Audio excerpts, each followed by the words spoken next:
Tetapi Tuhan ada di dalam bait-Nya yang kudus, berdiam dirilah di hadapannya, ya segenap bumi. Habakuk 2 ayat 20. Mari kita menyanyi bersama-sama pujian dari lagu Sion nomor 153, Tuhan Terangku. Kita menyanyi dengan sikap sopan di tempat kita masing-masing.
Saat ini dengan kerendahan hati, kita datang kepada Tuhan, Khalik semesta alam dalam doa dan permohonan.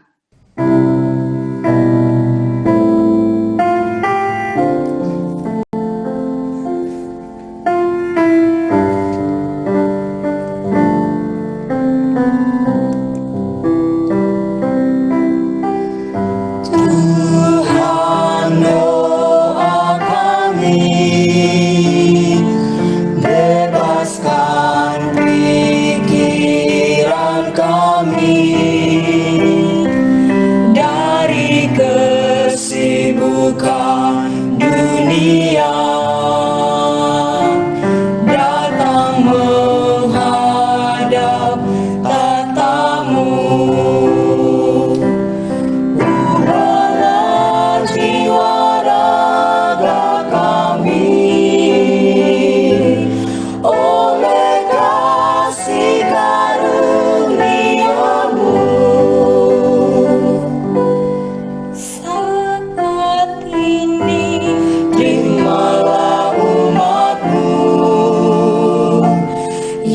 bersatu berdoa padamu.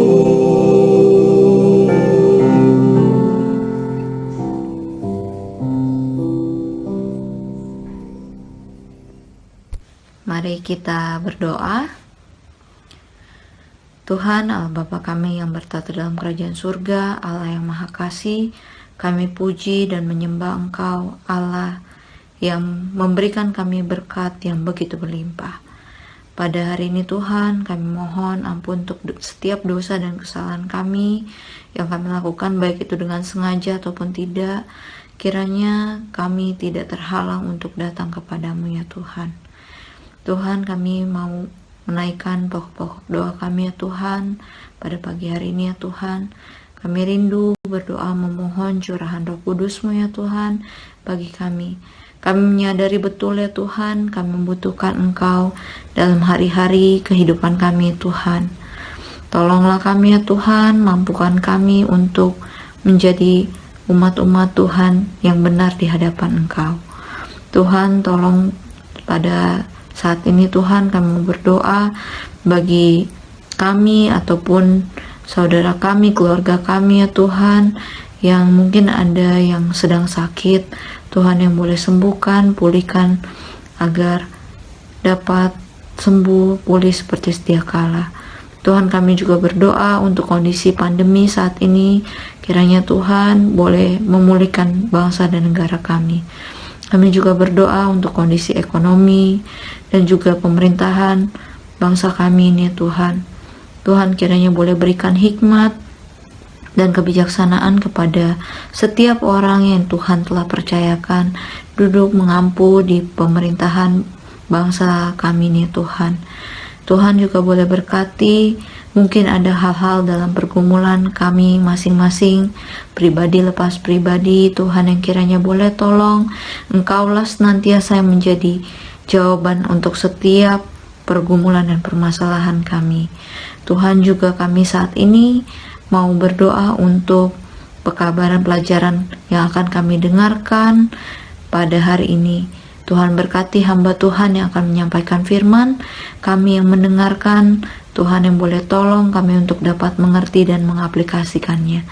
Kami rindu ya Tuhan, hidup kami boleh benar di mata Engkau, dan kami dapat semakin mengenal Tuhan, kami dapat semakin setia ya Tuhan. Terima kasih ya Bapa, sempurnakanlah doa kami nih Tuhan. Kami yakin, kami percaya Tuhan memberikan yang terbaik. Terima kasih ya Tuhan, dalam nama Yesus kami sudah berdoa dan mengucap syukur. Amin. Dengar ya Tuhan, dengar ya Tuhan, dengar doa kami dan beri damai-Mu.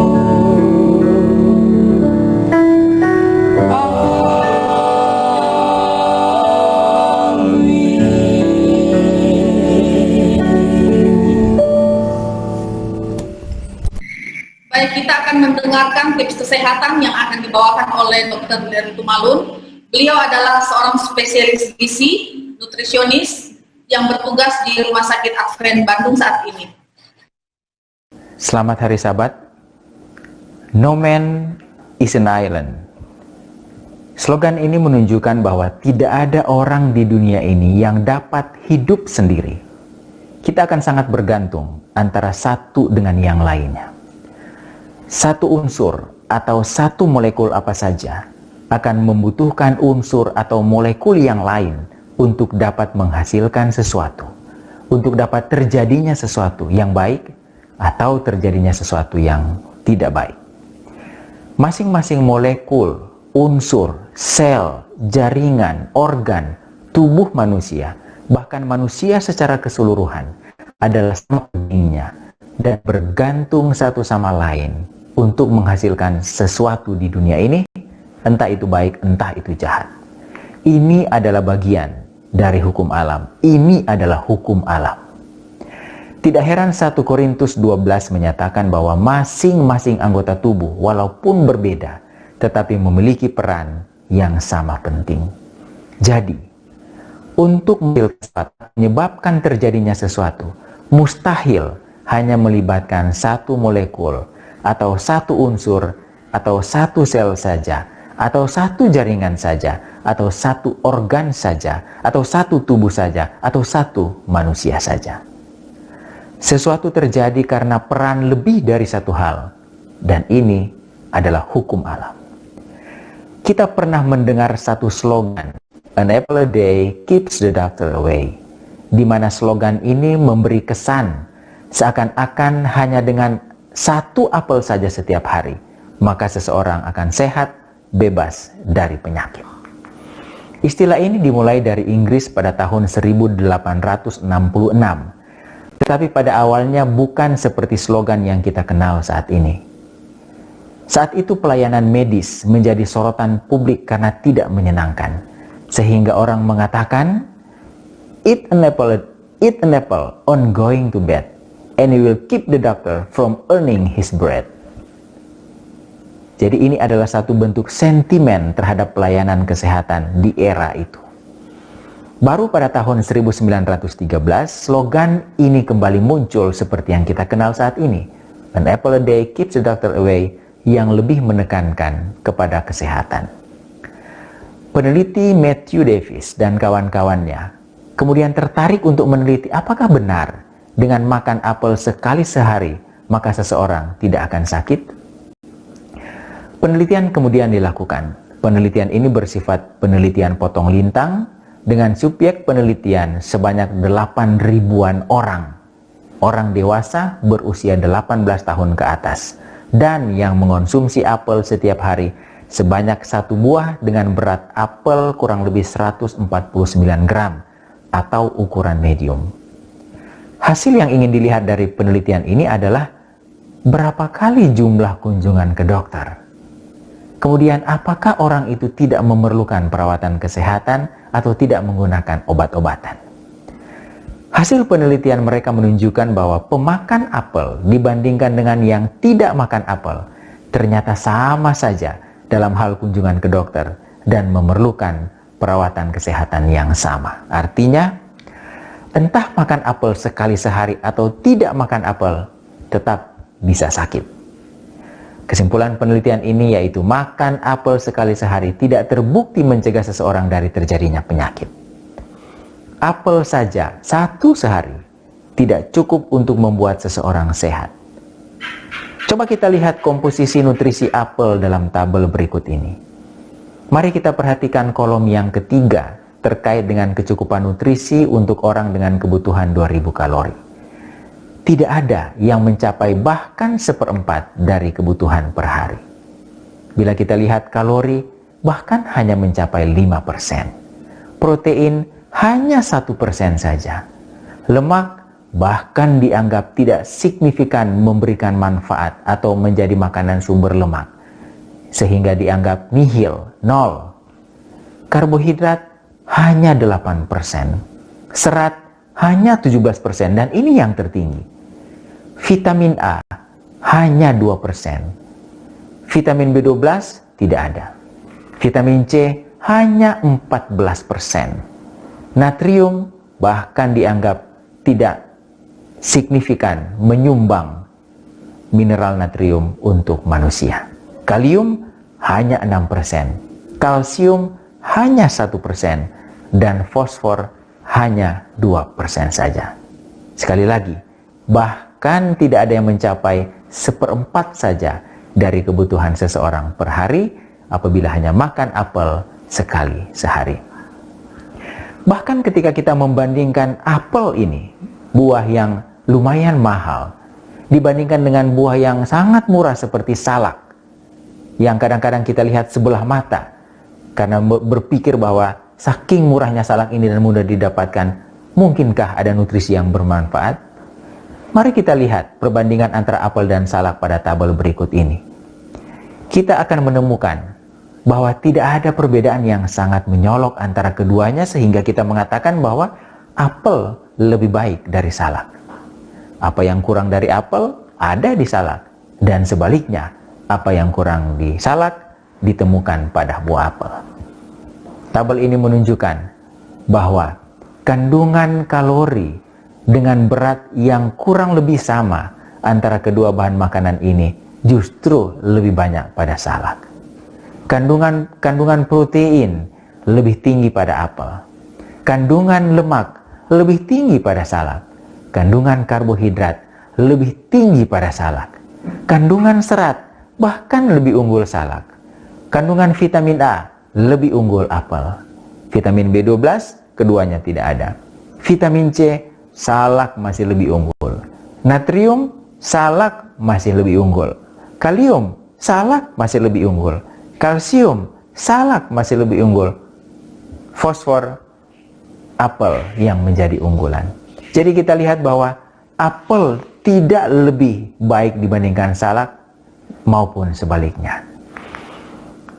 Hal ini menyebabkan kita dapat menarik kesimpulan bahwa kita tidak bisa mengandalkan hanya apel saja untuk sehat. Dan sebenarnya ini juga berlaku untuk semua jenis makanan, sekalipun makanan itu kita anggap sehat. Tidak ada satupun yang akan dapat memenuhi kebutuhan nutrisi seseorang bila hanya dikonsumsi secara tunggal. Kita tidak dapat mengandalkan makanan tunggal untuk sehat. Perlu adanya kombinasi dengan jenis makanan lain dan kelompok makanan yang lain. Diatur jumlah dan variasinya, barulah makanan tersebut akan memberi manfaat sehat bagi kita. Contoh yang lain. Kita tahu bahwa mood seseorang dipengaruhi oleh kadar hormon serotonin di dalam otak. Semakin banyak hormon serotonin, maka semakin baik mood seseorang dan sebaliknya. Penurunan mood ini menjadi penting karena penurunan mood ini adalah salah satu tanda atau salah satu gejala dari terjadinya depresi. Hormon serotonin ini dihasilkan tubuh dari asam amino triptofan yang hanya didapatkan dari makanan. Penelitian menunjukkan bahwa dibanding dengan makanan hewani, maka makanan tumbuhan itu lebih unggul untuk memproduksi serotonin karena mengandung lebih banyak triptofan. Artinya orang yang mengonsumsi makanan tumbuhan, kandungan serotoninnya lebih banyak dan dia moodnya lebih baik dibandingkan dengan orang yang mengonsumsi protein hewani. Ini dikaitkan dengan kandungan triptofannya, tetapi penelitian-penelitian terkait komposisi nutrisi bahan makanan menemukan bahwa kandungan makanan tumbuhan sumber protein dibanding dengan makanan hewani ternyata memiliki kandungan triptofan yang tidak berbeda bermakna. Tetapi keunggulan makanan tumbuhan terkait pembentukan serotonin memang benar adanya dan tetap konsisten dari penelitian ke penelitian yang lain. Setelah dilakukan penelitian lebih lanjut, maka akhirnya diketahui bahwa bukan hanya kandungan triptofan yang dapat meningkatkan produksi serotonin, tetapi makanan tumbuhan juga memiliki karbohidrat yang turut berperan meningkatkan pembentukan serotonin melalui mekanisme kompetisi, di mana bila kita makan makanan tumbuhan yang memang mengandung triptofan dan juga mengandung karbohidrat, sementara di makanan hewani tidak ada karbohidrat kecuali ditambahkan atau difortifikasi.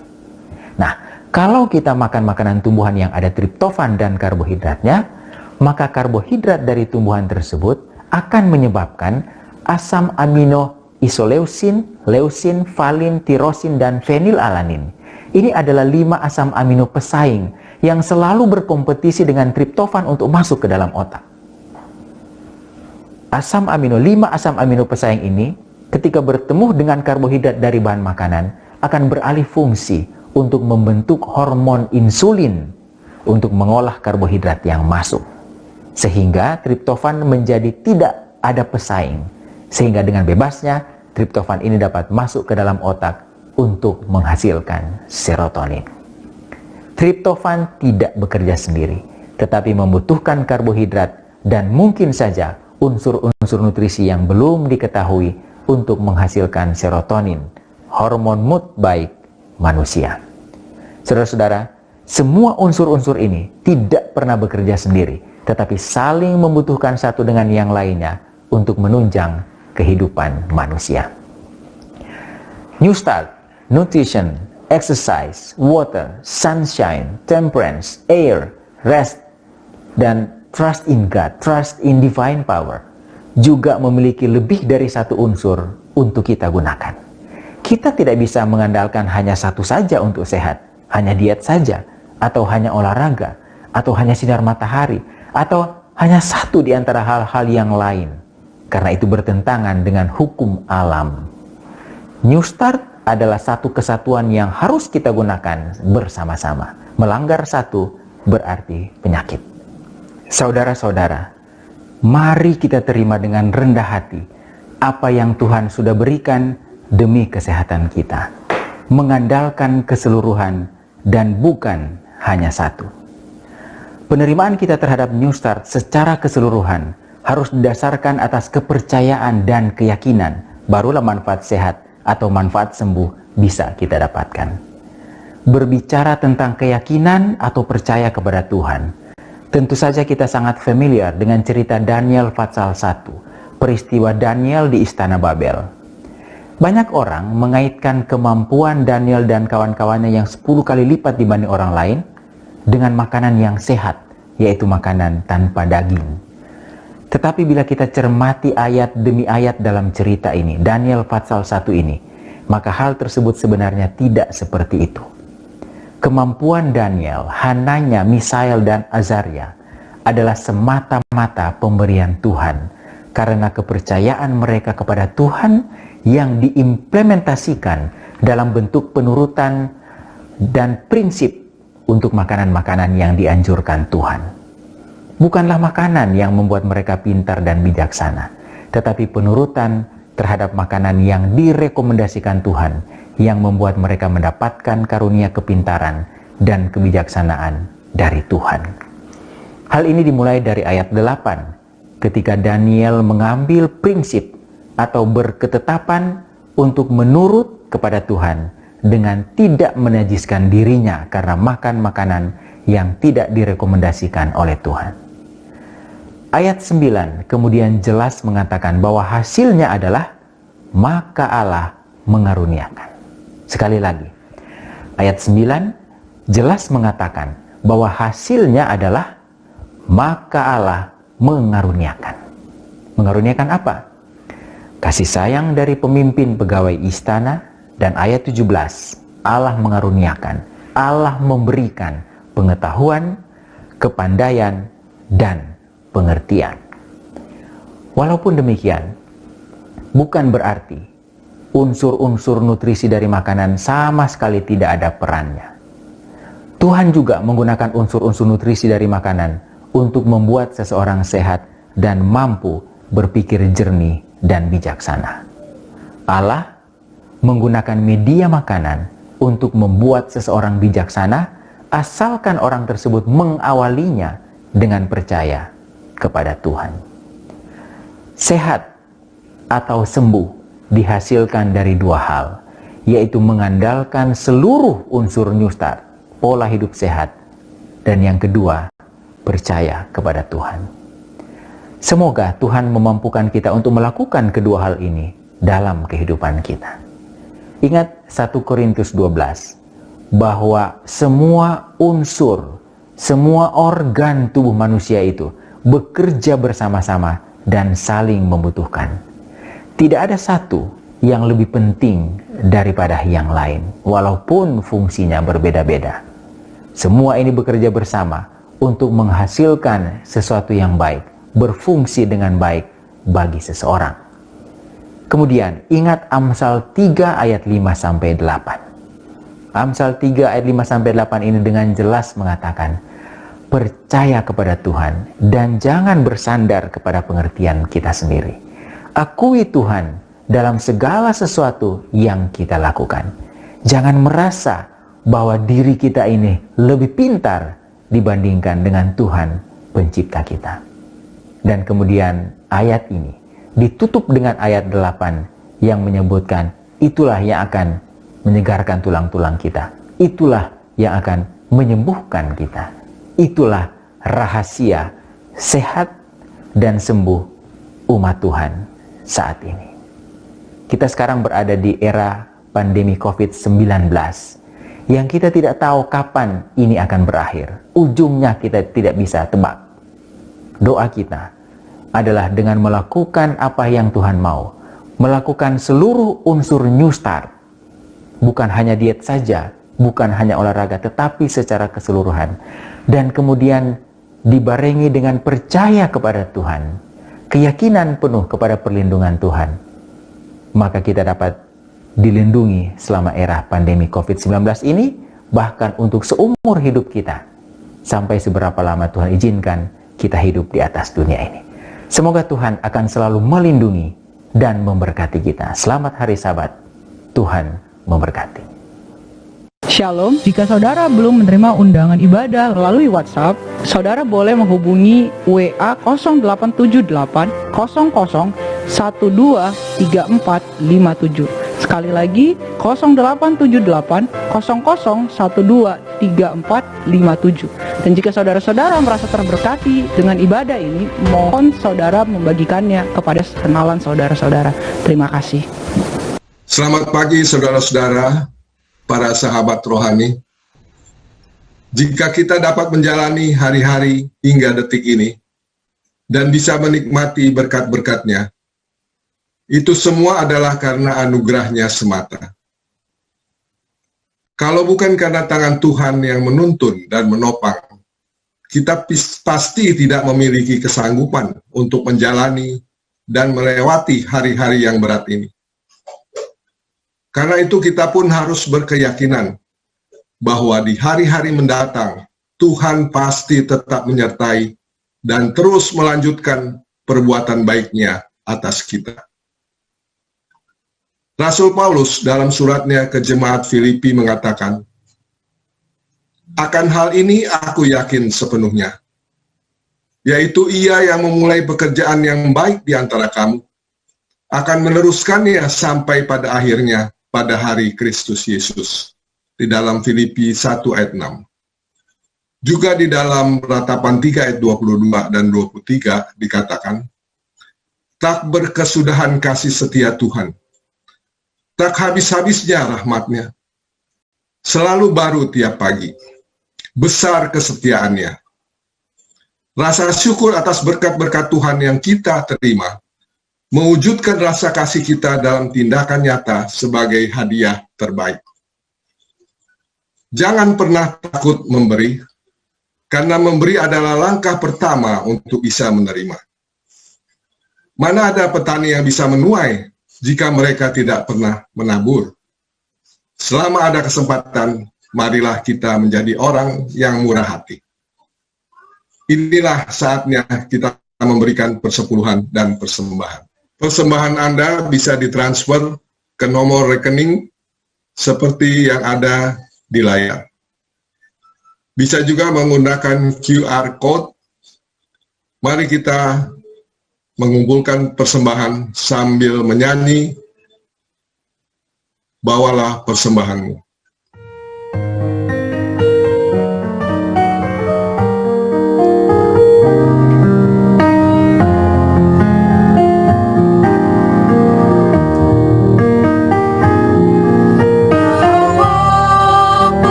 Nyatakan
kami yang bertahta di surga, kami mengucapkan syukur karena kasih karunia Tuhan yang memberi kesempatan bagi kami untuk turut serta dalam pelayanan pekerjaan Tuhan melalui persembahan yang kami berikan. Kiranya Tuhan memberkati persembahan ini menjadi jiwa-jiwa yang dimenangkan bagi Tuhan. Terpujilah Tuhan. Dalam nama Yesus kami berdoa dan mengucap syukur. Amin. Nyanyikanlah nyanyian baru bagi Tuhan, sebab Ia telah melakukan perbuatan-perbuatan yang ajaib. Keselamatan telah dikerjakannya, adalah tangan kanannya oleh lengannya yang kudus. Mazmur 98 ayat 1. Kita akan mendengarkan sebuah lagu istimewa yang dibawakan oleh Cenli Choir.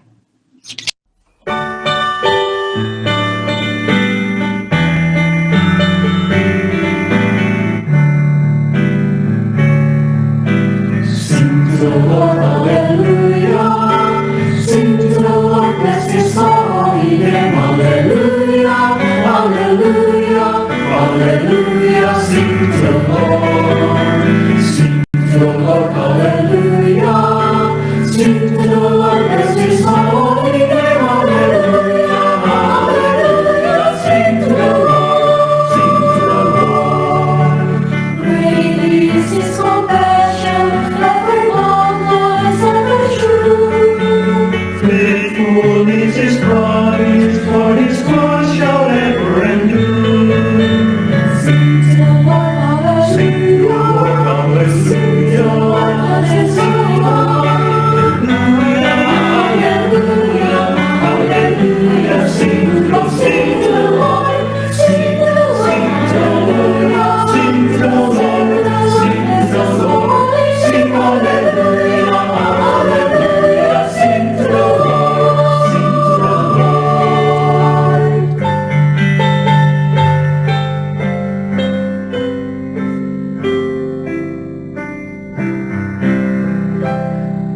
He brought me out of a horrible pit, and out from the mighty grave.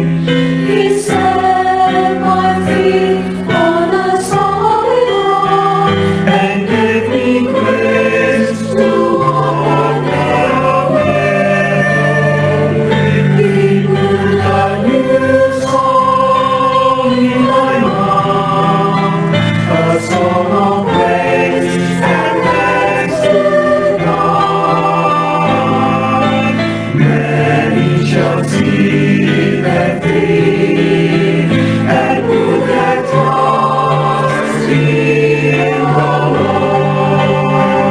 He put a new song in my mouth, a song of praise and thanks to God.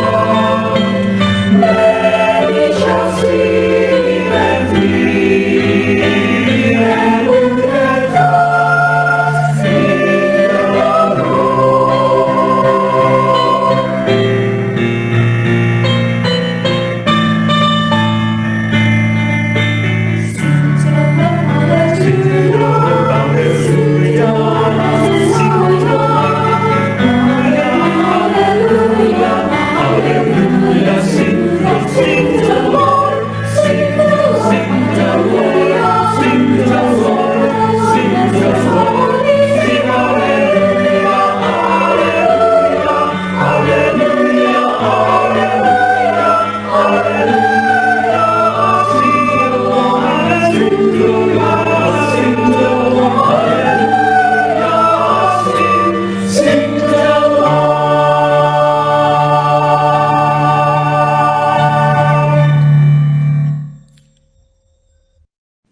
Saatnya kita mempersiapkan hati dan pikiran kita untuk mendengarkan firman Tuhan yang akan dibawakan oleh evangelis Irene Tarigan.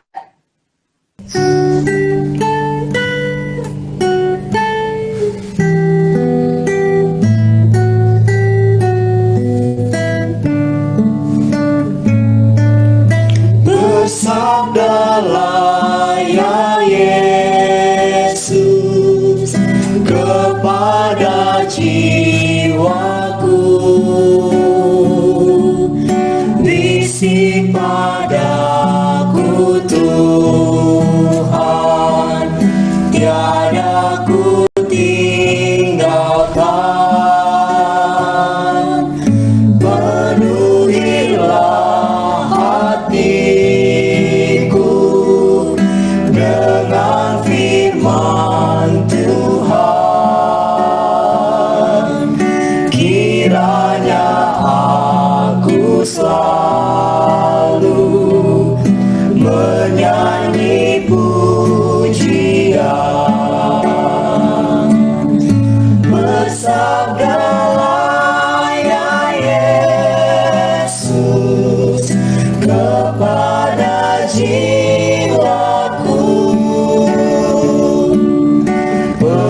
morning, happy Sabbath. Selamat pagi dan selamat Sabat. It is a privilege to be with all of you at this very moment. Merupakan suatu kebahagiaan untuk bersama dengan Anda pada saat ini. I'm going to share with you a fable. Saya mau ceritakan tentang sebuah fabel. You're wondering, what is a fable? Mungkin Anda bingung, apa itu fabel? It's a short story, typically with animals as characters. Fabel adalah sebuah cerita yang singkat, cerita pendek, yang umumnya yang dipakai adalah sebagai lambang adalah hewan. But it has a moral lesson in it. Tetapi mengandung sebuah pelajaran secara moral. The fable I'm about to share does not have animals. Fabel yang saya ingin ceritakan ini tidak terkait dengan hewan apapun, but it does have a moral lesson. Tetapi memiliki sebuah pelajaran moral. And it's a Zen fable. Dan ini adalah sebuah cerita Zen. And immediately you know this comes from Japan. Dan karena dengar kata Zen, saudara pasti bisa menebak bahwa cerita ini datang dari negara Jepang. And the title of this fable, The Samurai and the Monk. Judulnya adalah Samurai dan si Biksu. Once an old monk was in deep meditation.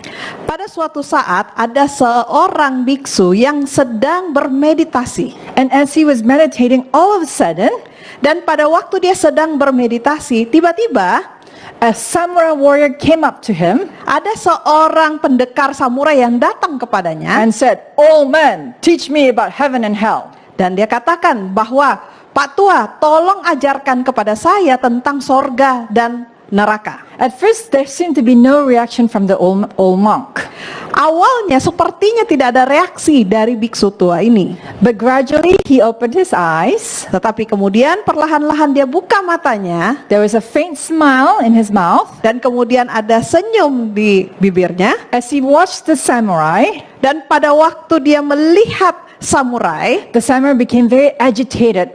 Dan kemudian si pendekar samurai ini mulai merasa gerah.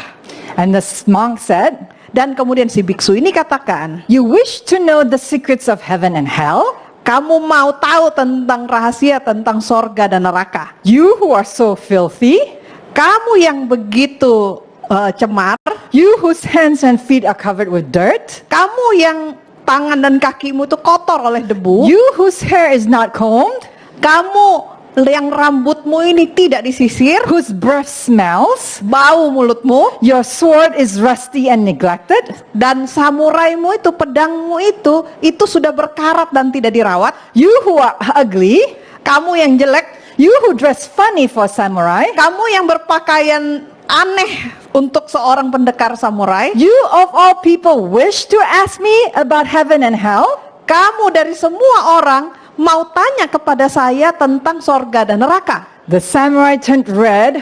Si pendekar samurai ini kemudian memerah wajahnya. Gave a curse. Dan kemudian dia mulai menyumpah.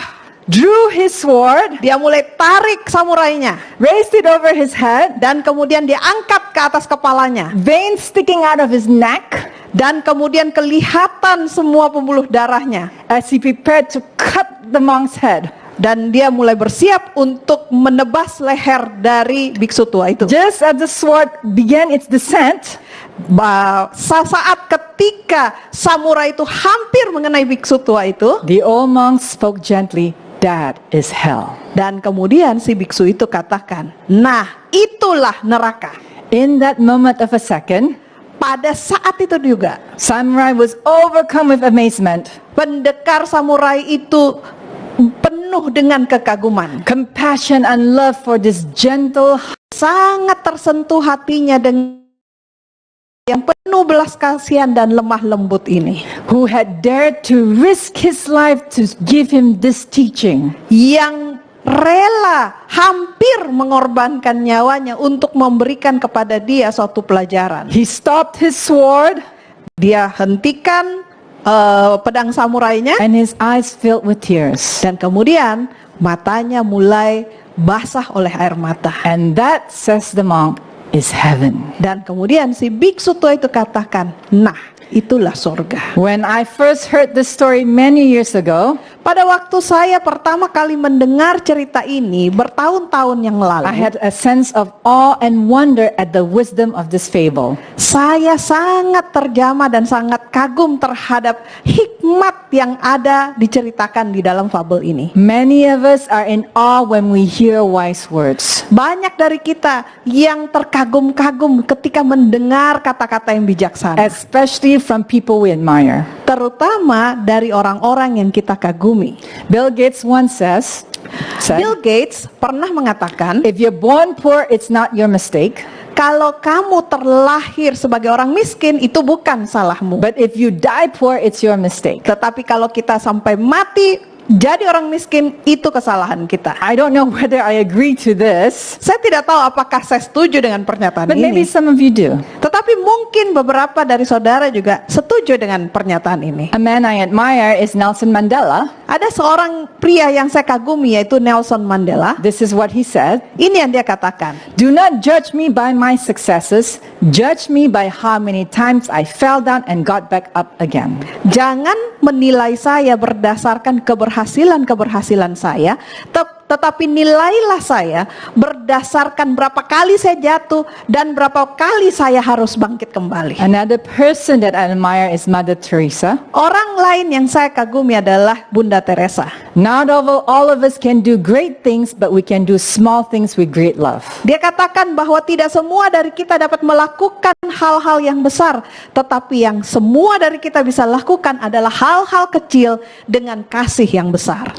We are always in awe and wonder at the wisdom of famous people. Kita selalu terkagum-kagum terhadap kebijaksanaan yang ditunjukkan oleh tokoh-tokoh yang terkenal. But I get sad when I read this wisdom. Tetapi saya menjadi sedih ketika membaca kata-kata bijak ini. Because we value the wisdom of men rather than the wisdom of God. Karena ada lebih banyak orang yang menghargai kebijaksanaan manusia daripada hikmat dari sorga. So before we open the Word of God, Jadi sebelum kita buka Alkitab kita, let us pray for the presence of the Holy Spirit. mari kita berdoa untuk mengundang kehadiran Roh Kudus. Our Father in heaven, Bapa kami yang di surga, please be with me and my translator. hadirlah bersama saya dan penterjemah saya. Give us the gift of your Spirit, Berikanlah karunia Roh-Mu, that we may speak words from heaven. agar yang kami ucapkan adalah kata-kata dari sorga. Hide both of us behind the cross, Sembunyikanlah kami di balik kayu salib-Mu. and may we come out of this experience a better person than when we first started this experience. Sehingga ketika kami menyelesaikan pelajaran ini, kami menjadi orang yang lebih baik daripada sebelumnya. We ask all this in Jesus' precious name. Kami memohon ini di dalam nama Yesus. Amen. Amin. Please pray while we're speaking, Saudara-saudara, tolong doakan kami sementara kami berbicara, that your mind is open to what we are sharing. supaya pikiran saudara dibukakan terhadap pelajaran yang kami akan bagikan. And please think while we're speaking. Dan tolong saudara juga ikut berpikir ketika mendengarkan. The mind which has wisdom. Judul dari pelajaran kita adalah akal yang mengandung hikmat. Do you know where this comes from? Saudara tahu kalimat akal yang mengandung hikmat ini dari mana? Comes from the book of Revelation. Ini adalah ditulis dari kitab Wahyu. It is found in Revelation chapter 17. Terdapat di dalam Wahyu 17. Let's start from verse 6. Mari kita mulai dari Wahyu 17 ayat 6. This is John the beloved disciple writing. Ini adalah yang ditulis oleh Yohanes yang kekasih. I saw the woman drunk with the blood of the saints and with the blood of the martyrs of Jesus.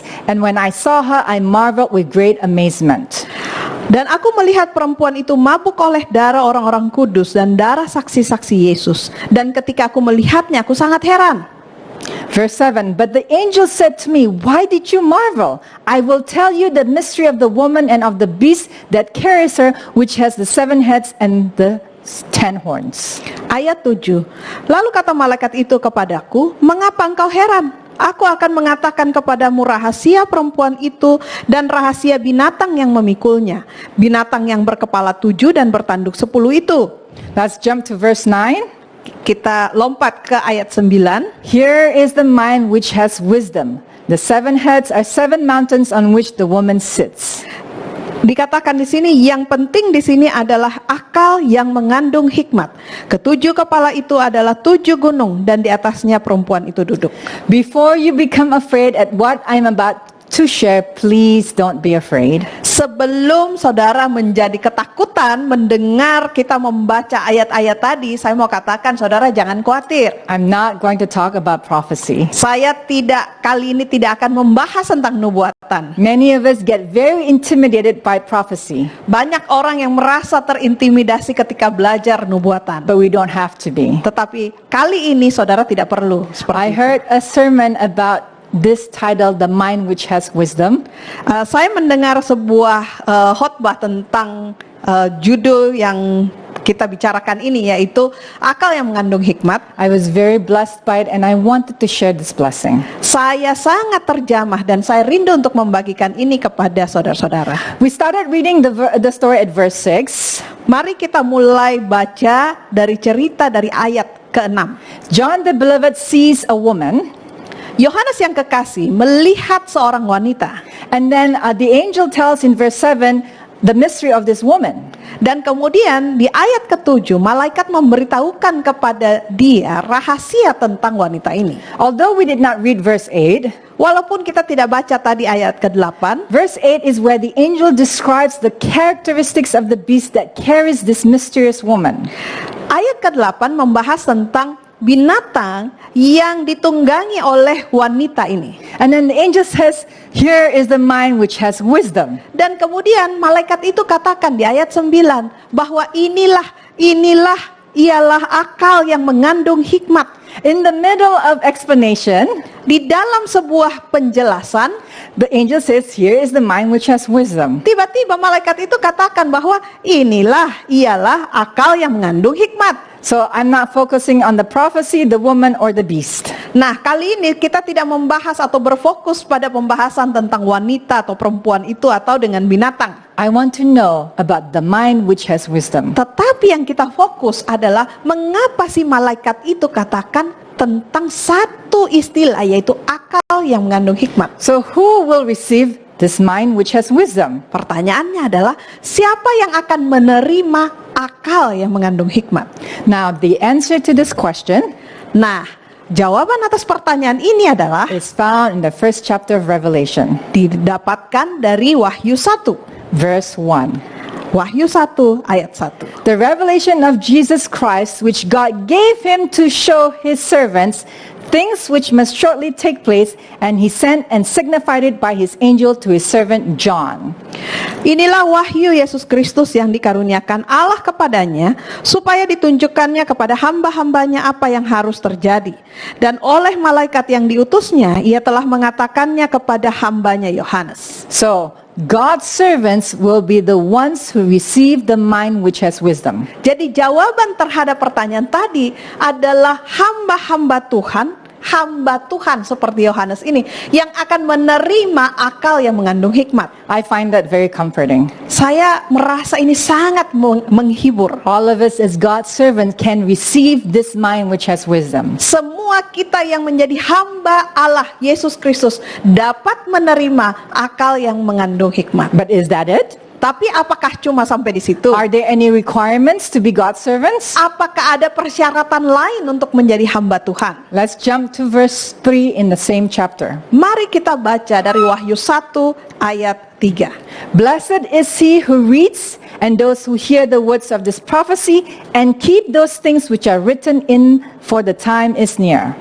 Berbahagialah ia yang membacakan dan mereka yang mendengarkan kata-kata nubuat ini dan yang menuruti apa yang ada tertulis di dalamnya, sebab waktunya sudah dekat. So the characteristics of God's servants, Jadi karakteristik dari hamba Tuhan, he reads the prophecy, yaitu orang-orang yang membaca nubuatan, he hears, or in other words, he understands the words of the prophecies, yang mendengar atau juga maksudnya adalah yang mengerti perkataan nubuatan, he keeps or he obeys what is written about the prophecy. yang menuruti apa yang ditulis di dalam nubuatan itu. So God's servants will receive the mind which has wisdom, Jadi hamba-hamba Tuhan akan menerima akal yang mengandung hikmat, and they will read, understand, and obey what was written in the prophecy. sehingga mereka dapat membaca, mengerti, dan melakukan apa yang ditulis di dalam nubuatan. So based on what we have read in Revelation, Jadi berdasarkan apa yang kita baca di dalam buku Wahyu itu, wisdom is an important trait found in God's servants.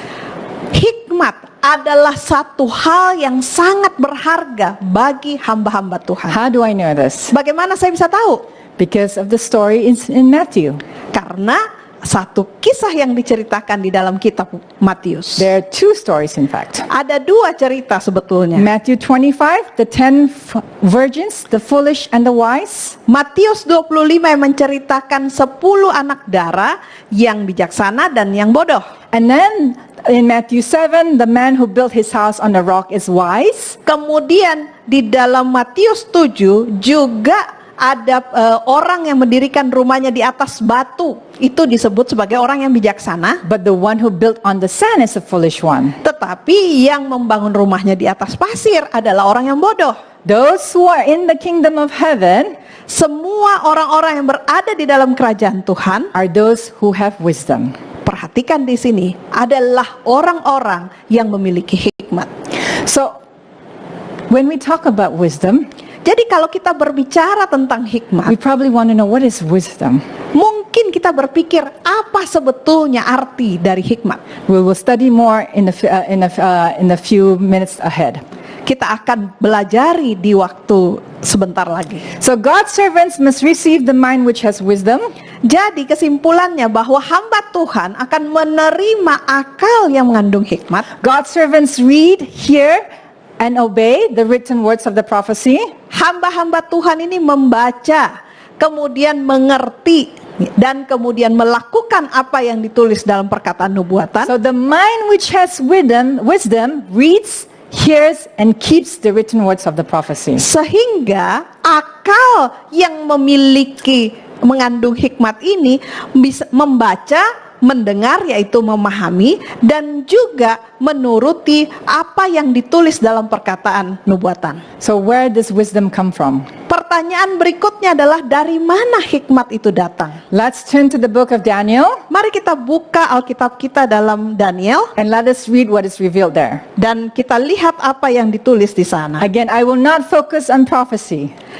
Sekali lagi saya katakan bahwa kali ini kita tidak membahas tentang nubuatannya. We'll go to Daniel chapter 2. Kita buka Alkitab kita dari Daniel pasal 2. In this chapter we see Nebuchadnezzar had a dream. Di dalam Daniel 2 kita tahu bahwa ceritanya adalah bahwa Raja Nebukadnezar melihat atau mengalami satu mimpi, And he could not remember the dream. dan dia tidak bisa ingat apa mimpinya itu. He called the wise men of his kingdom Dia memanggil semua orang-orang pintar yang ada di dalam kerajaannya to tell him his dream and the interpretation. untuk mereka bisa beritahukan apa mimpinya dan apa arti dari mimpinya. But the wise men could not tell his dream. Tetapi orang-orang pintar itu tidak dapat melakukannya. So Nebuchadnezzar told them, okay, you guys have been telling me falsehoods, so you all will die. Jadi Raja Nebukadnezar katakan bahwa kalian semua sudah berbohong kepada saya, menipu saya, dan kalian akan mati. Now Daniel was part of the wise men, but he was not present when the king called. Daniel adalah salah satu dari orang-orang pintar yang ada di dalam kerajaan Nebukadnezar, tetapi pada waktu itu dia tidak hadir. Fortunately, he convinced the king to give him time to find out about the dream. Untungnya dia berhasil meyakinkan raja untuk memberikan dia waktu untuk mencari apa mimpi dan arti mimpi dari raja itu. He prayed along with his friends. Dia berdoa bersama teman-temannya, And this is what we read. dan kemudian inilah yang kita baca dari Alkitab. Verse 19. Ayat 19. Then the secret was revealed to Daniel in a night vision. Maka rahasia itu disingkapkan kepada Daniel dalam suatu penglihatan malam. So Daniel blessed the God of heaven. Lalu Daniel memuji Allah semesta langit. Now watch verse 20. Perhatikan di ayat 20. Daniel answered and said, Blessed be the name of God forever and ever, for wisdom and might are His. Berkatalah Daniel, terpujilah nama Allah dari selama-lamanya sampai selama-lamanya, sebab daripada Dialah hikmat dan kekuatan. Based on this verse, Berdasarkan ayat ini, Daniel acknowledged that wisdom is God's. Daniel mengakui bahwa hikmat adalah milik Tuhan. And so let's go to verse 23. Mari kita lihat dari ayat 23, Daniel 2 ayat 23. I thank you and praise you, O God of my fathers. You have given me wisdom and might, and have now made known to me what we asked of you, for you have made known to us the king's demand. Ya Allah nenek moyangku, kupuji dan kumuliakan Engkau, sebab Engkau mengaruniakan kepadaku hikmat dan kekuatan, dan telah memberitahukan kepadaku sekarang apa yang kami mohon kepadamu. Engkau telah memberitahukan kepada kami hal yang dipersoalkan raja. So we see on this verse, Jadi kita bisa lihat dari ayat ini it is God who gives wisdom. bahwa Tuhanlah yang mengaruniakan hikmat. Let's turn to the book of James, Mari sekarang kita buka Alkitab kita di Yohanes 1. chapter 1, verse 5. Yohanes 1 ayat 5. If any of you lacks wisdom, let him ask of God who gives to all liberally and without reproach, and it will be given to him. Tetapi apabila di antara kamu ada yang kekurangan hikmat, hendaklah ia memintakannya kepada Allah, yang memberikan kepada semua orang dengan murah hati dan tidak membangkit-bangkit, maka hal itu akan diberikan kepadanya. Daniel knew God owns wisdom, so he asked God for it. Daniel tahu bahwa hikmat itu datangnya dari Tuhan. Oleh karena itu dia berdoa meminta hikmat dari Tuhan. Let's go back to Daniel chapter 2 Mari kita kembali ke Daniel pasal 2. and let's read verse 30. Saat ini kita akan baca ayat ke-30.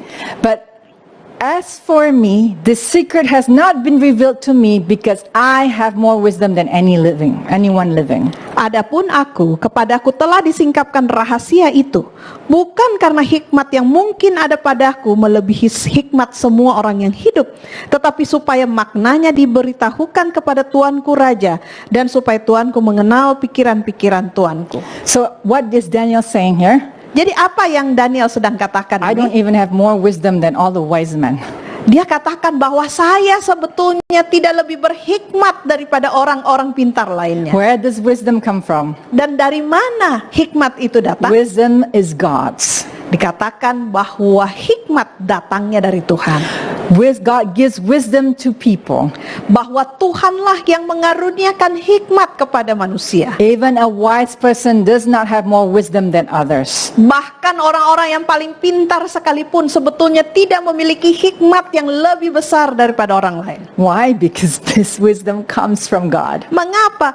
Karena hikmat itu datangnya dari Tuhan. Since wisdom is from God, dan karena hikmat datangnya dari Tuhan, what kind of wisdom do you and I need to receive and learn from God? Hikmat seperti apakah yang perlu kita peroleh dan pelajari dari Tuhan? And the verse that I saw is found in Matthew 11 verse 28 to 29. Dan jawabannya itu terdapat di dalam Matius 11 ayat 28 dan 29. Come to me, all you who labor and are heavy laden, and I will give you rest. Marilah kepadaku semua yang letih lesu dan berbeban berat, aku akan memberi kelegaan kepadamu. Watch this verse. Take my yoke upon you and learn from me. Pikulah kuk yang kupasang dan belajarlah padaku. For I am gentle and lowly in heart, and you will find rest for your souls. Karena aku lemah lembut dan rendah hati, dan jiwamu akan mendapat ketenangan. The wisdom we need to receive and learn from God is a gentle and lowly heart. Hikmat yang perlu kita terima dan pelajari dari Tuhan adalah hati yang lemah lembut dan yang rendah hati. So the mind which has wisdom is a gentle and lowly humble heart. Artinya, akal yang mengandung hikmat adalah suatu hati yang penuh dengan roh yang lemah lembut dan rendah hati. People who are humble are those who are willing to be taught. Orang-orang yang rendah hati adalah orang-orang yang bersedia untuk diajar, Willing to become better. bersedia untuk menjadi orang yang lebih baik, Willing to be rebuked. bersedia untuk ditegur, even though they see injustice and inconsistencies in the things around them. walaupun mereka melihat ketidakadilan yang terjadi, yang ada di sekeliling mereka. We're living now still after 1 year in this pandemic, COVID-19. Saat ini kita masih hidup di dalam situasi pandemi COVID-19. And there is a big discussion about vaccination. Dan ada banyak sekali diskusi, pendapat-pendapat tentang vaksinasi. Those who are pro-vaccination are making it a rule, if you don't take it, you will be fined. Ada orang-orang yang mendukung vaksinasi yang mengatakan bahwa kalau kamu tidak mau divaksinasi maka kamu akan didenda. And then those who are against it will say, why do you force your will upon us? Ada juga orang yang tidak setuju dengan vaksinasi yang memprotes kenapa harus dipaksa vaksinasi ini. Yesterday someone messaged me and asked me, Ibu, what is your position in regards to vaccination? Kemarin ada seorang yang bertanya kepada saya, yang WA kepada saya dan katakan, Bu, apa pendapatmu tentang vaksinasi? I told her I was not the best person to be asked this question. Saya katakan bahwa saya bukan orang yang terbaik yang saya bisa jawab pertanyaan itu. I told her I one time took the regular influenza vaccination. Saya katakan bahwa dulu saya pernah vaksin flu. It was the flu season, of course. Pada waktu itu sedang musim flu. But guess what happened? Tapi apa yang terjadi? I got infected. Tetap saja saya kena flu. So my experience with vaccination, I told her, Jadi pengalaman saya dengan vaksinasi was not a good one. bukan suatu pengalaman yang baik. But I am not against those who take it. Tapi saya juga tidak menyalahkan orang-orang yang mau divaksinasi. In fact, I am even willing to take it if the data has proven that this vaccination is safe. Bahkan saya juga bersedia saja divaksinasi kalau memang datanya membuktikan bahwa itu efektif. I do not want to put myself in the position where I know it all.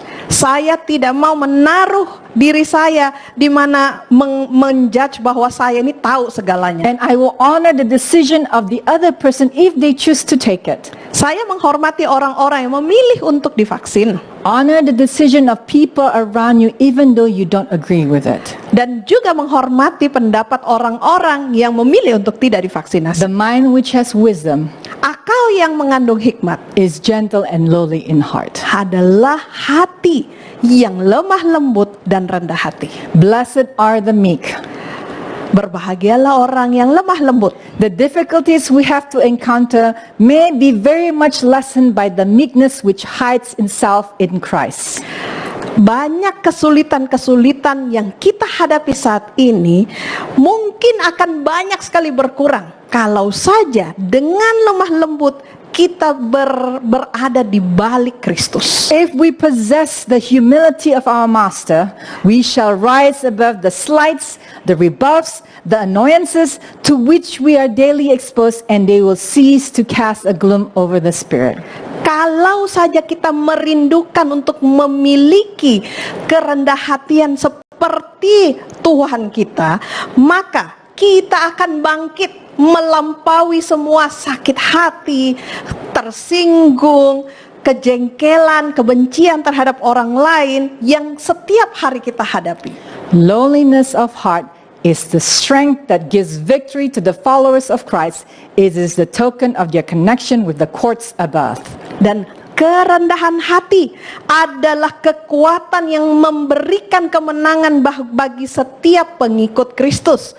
Kerendahan hati inilah yang merupakan tanda atau bukti hubungan mereka dengan sorga di atas. Though the Lord be high, yet hath he respect unto the lowly. Psalms 138 verse 6. Walaupun Tuhan itu di dalam kitab Mazmur dikatakan walaupun Tuhan ada di surga di atas, tetapi dia dekat dengan orang-orang yang merendahkan hatinya. Those who reveal the meek and lowly spirit of Christ are tenderly regarded by God. Orang-orang yang menunjukkan kelemah lembutan dan roh kerendahan hati yang datangnya dari Kristus akan dihormati oleh Tuhan. They may be looked upon with scorn by the world, but they are of great value in His sight. Mungkin mereka dianggap remeh, dianggap rendah oleh dunia, tetapi di mata Tuhan mereka adalah orang-orang yang berharga. The meek and lowly in heart are teachable. Orang-orang yang lemah lembut dan rendah hati adalah orang-orang yang mau untuk diajar. So the mind which has wisdom is one who is meek and lowly in heart. Jadi, pikiran atau akal yang mengandung hikmat adalah orang-orang yang lemah lembut dan rendah hati. And because he is teachable, Dan karena orang-orang ini mau untuk diajar, he is willing to read prophecy. maka dia pun akan bersedia untuk belajar nubuatan. And he willingly obeys what is written about the prophecy. Dan dia akan menurut nasihat dari nubuatan itu. So what is the opposite of a meek and lowly heart? Sekarang mari kita cari tahu, apakah roh yang berlawanan dengan kelemah lembutan dan rendah hati. Let's turn to Isaiah 14 verse 12. Mari kita buka dari Yesaya 14 Verse 12. ayat 12. How you are fallen from heaven, O Lucifer, son of the morning. How you are cut down to the ground, you who weaken the nations.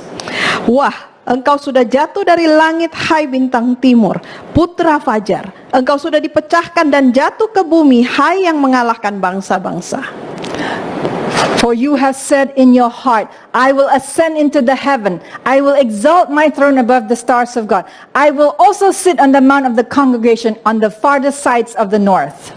Engkau yang tadinya berkata dalam hatimu, aku hendak naik ke langit, aku hendak mendirikan tahtaku mengatasi bintang-bintang Allah, dan aku hendak duduk di atas bukit pertemuan jauh di sebelah utara. And in verse 14, I will ascend above the heights of the clouds. I will be like the Most High. Yesaya 14 ayat 14. Aku hendak naik mengatasi ketinggian awan-awan, hendak menyamai yang maha tinggi. A heart filled with pride is the opposite of a meek and lowly heart. Satu hati yang penuh dengan kesombongan adalah berlawanan dengan hati yang penuh dengan roh kelemah lembutan dan kerendah hati. But brothers and sisters, be careful when you say that you are not as proud as Lucifer. Tetapi saudara-saudara, hati-hatilah ketika kita mengatakan hal itu. Because I want to show evidence taken from secular research how much pride human beings have.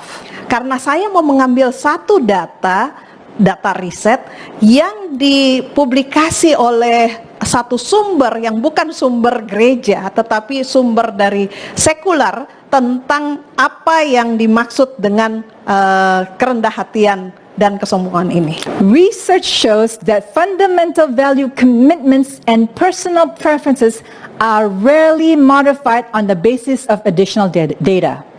Riset menunjukkan bahwa keyakinan-keyakinan yang ada secara prinsip dasar di dalam diri seseorang itu jarang sekali bisa berubah walaupun ada informasi atau data-data baru yang muncul. Did you see that? Saudara bisa lihat ini? How you see something, what you prefer over something will not change even though you're given additional information. Bahwa manusia itu kalau dia sudah punya pendapat tersendiri di dalam hatinya, umumnya tidak akan berubah walaupun kita sudah dapat informasi-informasi yang lain. For example, Sebagai contoh, smokers. contoh kalau kita merokok, If you give them additional data, walaupun kita sajikan banyak informasi dan data, it will not change them. tetapi ini tidak cukup untuk bisa mengubah seorang perokok untuk berhenti merokok. Research has also shown that efforts to train people to engage in mental activities Riset juga menunjukkan bahwa upaya-upaya untuk bisa melatih orang untuk terlibat di dalam kegiatan-kegiatan secara mental, such as appraisal, comprehension, evaluation and reflection, seperti bagaimana caranya bisa menilai orang, memahami, mengevaluasi dan melakukan refleksi diri, to help them better understand an issue and to make better judgments are insufficient. yang tujuannya semua itu untuk menolong mereka lebih bisa mengerti sebuah masalah dan untuk membuat suatu penilaian yang lebih baik. Terbukti ternyata itu tidak berguna. So training does not help people become better understand some issue or make better judgment. Jadi terbukti bahwa dengan melatih orang tidak membuat seseorang itu menjadi lebih punya pertimbangan yang baik dan untuk bisa mengubah pikirannya. Why? Mengapa? Because human beings always bring attitudes and dispositions or inclinations or tendencies with them that influence to a great extent how they apply tools or skills of interpretation. Karena manusia selalu membawa sikap dan cara berpikir atau kecenderungan dia berpikir bersama dengan mereka, sehingga mereka tetap saja akan berdiri pada apa yang mereka pikir itu benar. So, this research is done by Rootstam and Newton, 2015, Surviving Your Dissertation. Riset ini dilakukan oleh Rootstam dan Newton yang dipublikasi pada tahun 2015 yang berjudul Surviving Your Dissertation. Basically, what these two researchers are saying, pada dasarnya apa yang dikatakan oleh para periset ini, people are unwilling to be taught and unwilling to change despite training and additional information that can change their views. Bahwa manusia itu umumnya tidak akan bersedia diajar, tidak bersedia untuk diubah, tidak mau untuk keluar dari zona nyamannya, walaupun sudah dilatih, sudah diberikan informasi tambahan yang sebenarnya dapat mengubah pandangan mereka. None of us may say we are as proud as Lucifer. Mungkin tidak ada dari kita yang berpikir bahwa kita ini sombongnya sama seperti Lucifer. But the unwillingness to even consider we are wrong is pride. Tetapi ketidaksediaan kita untuk mengakui atau memikirkan bahwa kita mungkin saja salah, itu saja sudah kesombongan. No one can teach or train a person filled with pride. Tidak ada seorang pun yang bisa mengajar atau melatih seseorang yang sombong. So the research gives evidence Jadi, riset membuktikan that you and I are filled with pride. bahwa sesungguhnya kita ini dipenuhi dengan That's why kesombongan. additional data will not make us change our views. Itulah sebabnya ada informasi-informasi tambahan tidak dapat mengubah cara pandang kita. Proverbs 18 verse 1 says, Di dalam Amsal 18 ayat 1 katakan, a man who isolates himself seeks his own desire. He rages against all wise judgment.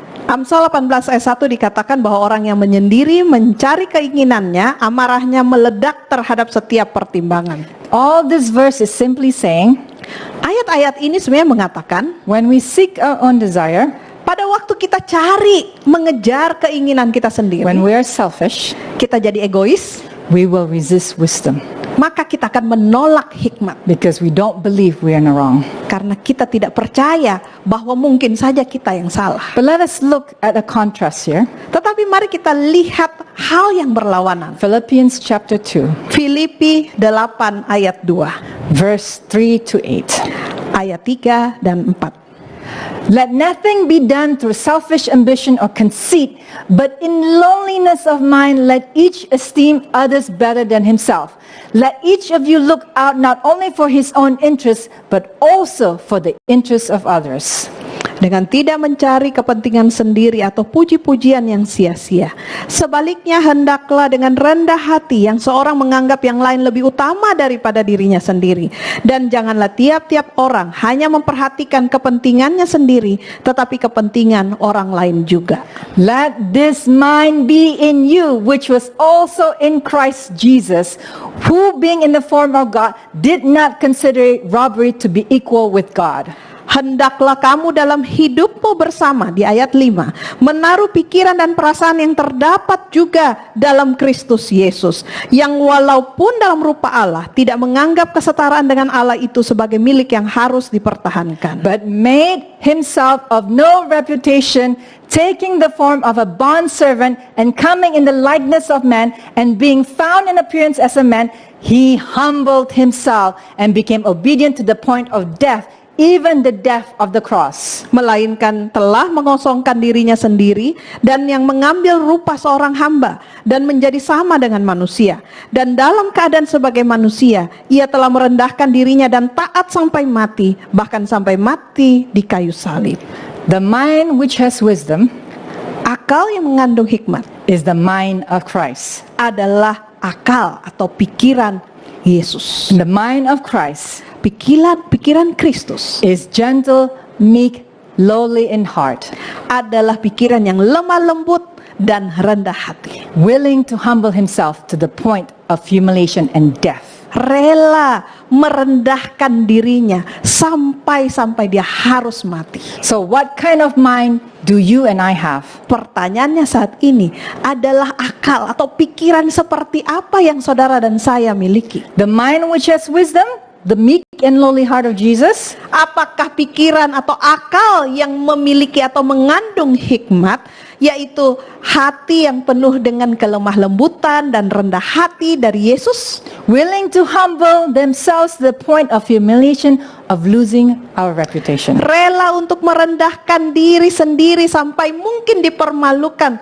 dan kehilangan reputasi nama baik kita? Or the mind filled with pride, unteachable and unwilling to even consider one is wrong? Atau pikiran atau akal yang dipenuhi dengan kesombongan, yang tidak bisa diajar dan tidak bersedia untuk berpikir bahwa dia mungkin saja salah. In closing, I would like to share a story. Sebagai penutup, saya mau bagikan satu cerita. This sermon I shared was a sermon by a president of a school. Pelajaran ini yang saya bagikan kepada saudara adalah sebuah pelajaran dari seorang pimpinan dari sebuah sekolah. His name is Norbert.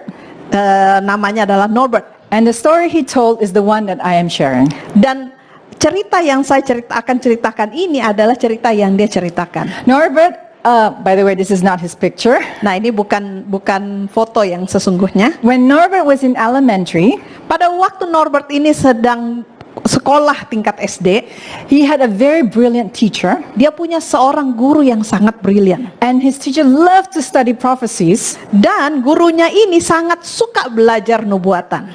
He began so consumed studying prophecies Waktunya habis untuk belajar nubuatan. that he began teaching Jesus would come October 22nd, 1983. Sehingga dia kemudian mengajarkan bahwa gurunya ini mengajarkan bahwa Yesus akan datang pada 22 Oktober 1983. And he convinced a number of people. Dan dia berhasil meyakinkan sekelompok orang. And they retreated to the country Dan mereka kemudian pindah keluar dari kota for the second coming of Jesus. dan menunggu kedatangan Yesus yang kedua kali. And all of you can guess what happened. Dan kita semua bisa menebak apa yang terjadi setelahnya. Jesus did not come. Yesus tidak datang.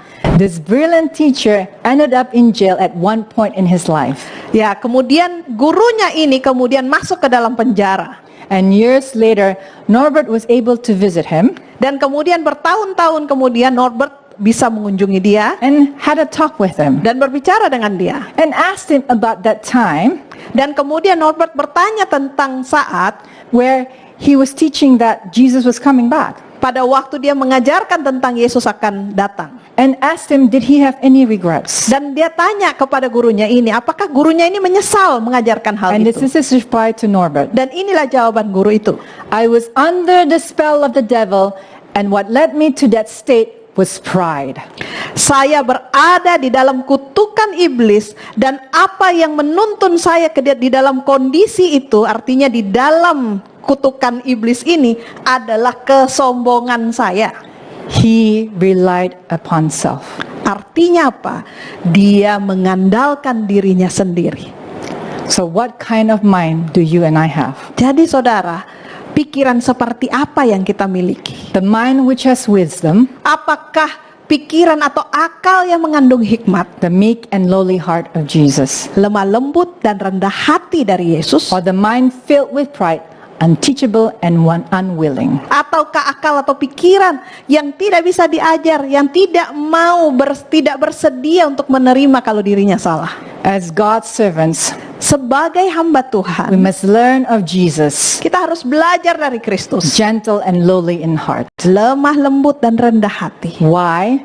Mengapa? Because that is the mind that has wisdom. Karena itulah akal yang mengandung hikmat. A mind that has wisdom, Akal yang mengandung hikmat, we are willing to read, kita bersedia untuk baca, we are willing to understand, to hear and understand, kita bersedia untuk dengar dan mengerti, and we're willing to obey. kita bersedia untuk menurut. A heart filled of pride will not do so. Tetapi hati yang penuh dengan kesombongan tidak dapat melakukan hal itu. I pray that each of us are willing to come to the foot of the cross Saya berdoa agar setiap dari kita mau datang untuk merendahkan diri di bawah kaki kayu and salib become willing to be humiliated, dan bersedia, rela bahkan untuk dipermalukan. even when we are in the right. Walaupun kita mungkin berada di pihak yang benar. Let us bow our heads and pray. Mari kita tunduk kepala dan berdoa. Father in heaven, Bapa kami yang di surga, we are so thankful, Lord, kami bersyukur ya Tuhan, that we have learned what the mind which has wisdom. karena kami sudah belajar tentang apa itu akal yang mengandung hikmat, It is the gentle and lowly heart of Jesus. yaitu kelemah lembutan dan kerendah hatian yang kami peroleh dari Yesus. Create in us this heart, O Lord, Tahirkanlah hati kami ya Tuhan, and renew within us your Holy Spirit. dan perbaharuilah roh yang ada di dalam We kami. ask all this in Jesus' precious name. Kami berdoa di dalam nama Yesus. Amen. Amin. Terpujilah Tuhan, Engkau yang penuh hikmat. Mari kita merenungkan firman Tuhan yang baru saja kita dengar, agar firman itu bisa berakar di dalam hati kita.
Mari kita menyanyi lagu tutup, lagu Sion nomor 359, Aku Perlu Yesus. Mari kita menyanyi dengan sikap sopan di tempat kita masing-masing.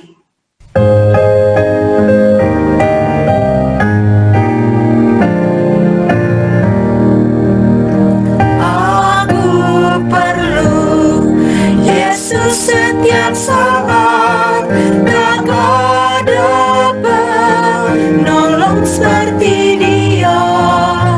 Aku perlu Yesus juru selamat, pikulanku terlalu berat, ku perlu Yesus. Aku perlu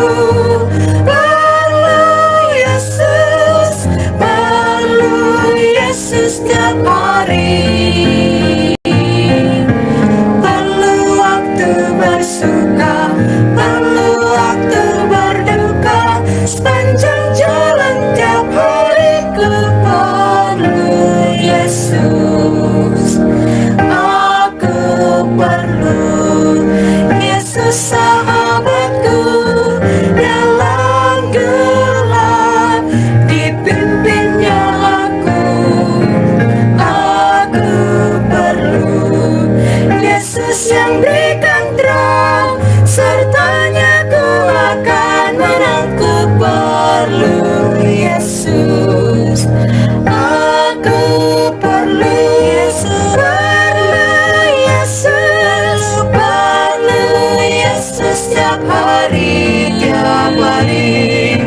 Perlu waktu bersuka, perlu waktu berduka, sepanjang jalan tiap hari ku perlu Yesus. Aku perlu Yesus selamanya, tiap hari aku ikut Dia. Aku perlu Yesus yang pelihara, aku berharap padanya. Ku perlu Yesus. Aku perlu Yesus, perlu Yesus, perlu Yesus setiap hari, tiap hari.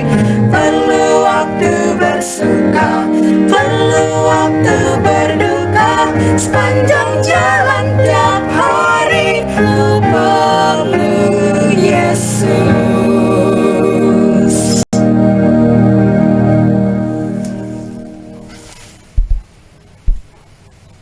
Mari kita bersatu di dalam doa. Tuhan Allah Bapa kami yang kami sembah dan muliakan, begitu agung Engkau Allah kami, yang telah memelihara hidup kami dan bahkan memberkati kami hingga pada saat ini Bapa.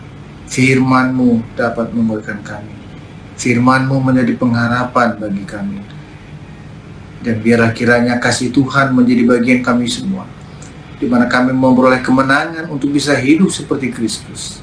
Mampukan kami Bapa hidup bersama-sama dengan Tuhan, dan biarlah pada saat ini kemenangan boleh menjadi bagian kami oleh karena pengharapan yang besar yang Engkau boleh limpahkan pada kami pada saat yang baik ini.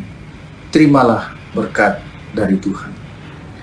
Karena itu sebagai orang-orang pilihan Allah yang dikuduskan dan dikasihinya, kenakanlah belas kasihan, kemurahan, kerendahan hati, kelemah lembutan, dan kesabaran. Sabarlah kamu seorang terhadap yang lain, sama seperti Tuhan telah mengampuni kamu. Kamu perbuat jugalah demikian. Dan di atas semuanya itu, kenakanlah kasih sebagai pengikat yang mempersatukan dan menyempurnakan. Terimalah doa kami ya Bapa. Kami sampaikan doa ini hanya di dalam nama Yesus Kristus, Juru Selamat dan Imam besar kami. Amin.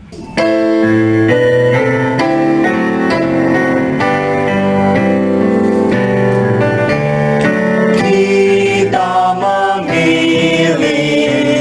pengharapan, menyambut datangnya Tuhan. Iman kita hanya pada Kristus, dalam sabdanya yang kudus. Sekarang tiba waktunya, semua bangsa di dunia bangkit dan bersoraklah, haleluya dia Raja. Kita memiliki pengharapan, menyambut datangnya Tuhan.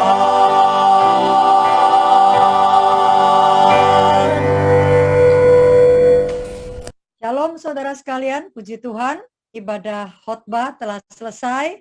Biarlah kita menerima kekuatan dan penyegaran yang daripada Tuhan, dan membuat dan mengingatkan kita untuk selalu merendahkan diri dan juga lemah lembut di hadapan Tuhan.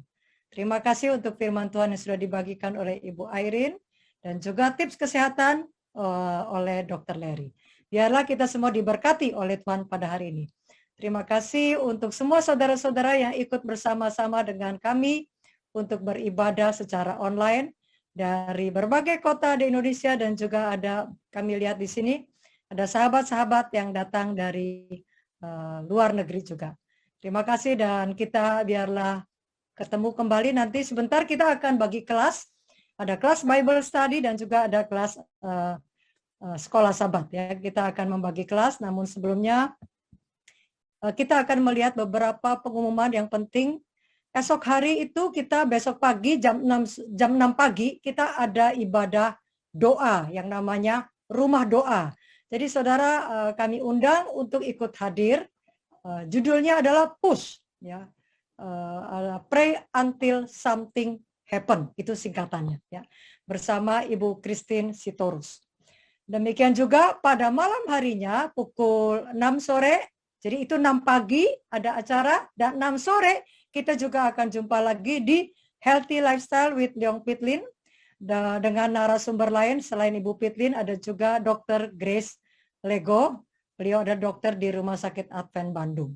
Saudara, untuk itu saudara harus mendaftar terlebih dahulu untuk ikut serta. Jadi bagi yang belum mendaftar, segera mendaftar karena kapasitas terbatas. Ini mungkin dibagi ininya, brosurnya ya.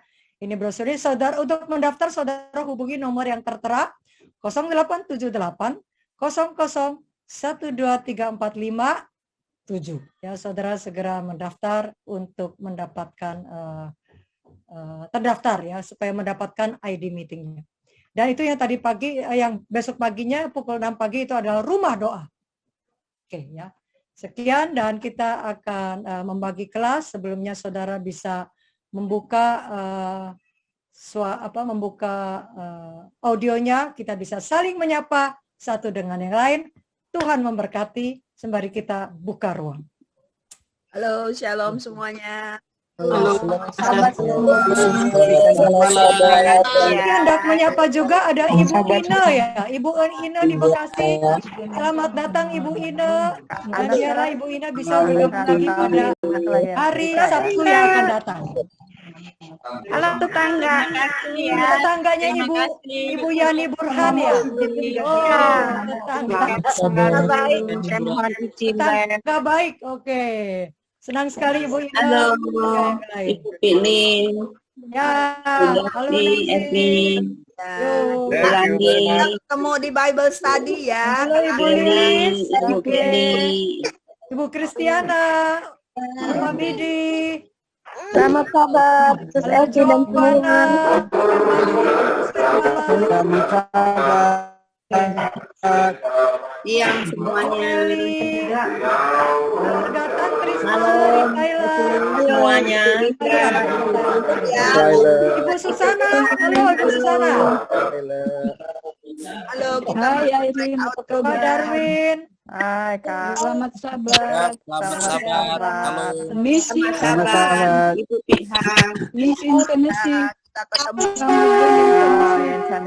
Oh, Ibu Mariati.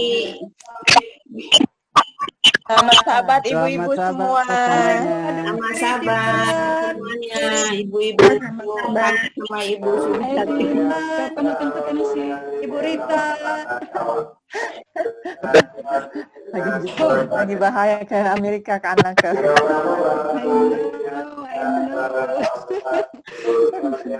Ada Ibu Emi ya, Ibu Emi. Dan siapa tuh? Matiin ya. We'll continue later ya Kak. Halo, siapa nih, dengan siapa? Thank you. Bye Kak Anaka. God bless you. Thank you. Kita masuk ke dalam kelas ya. You're welcome Pak. God bless you too. Halo. Aku di Babel Study ya. Silakan. Ibu Ina. Ibu Ina kalau mau ikut langsung ke kelas Bible Study ya. Oh. Devi, pindahkan saya sih. Siapa nih? Pithaya? Iya. Pitha. Oh, oke, Ibu Ina silakan.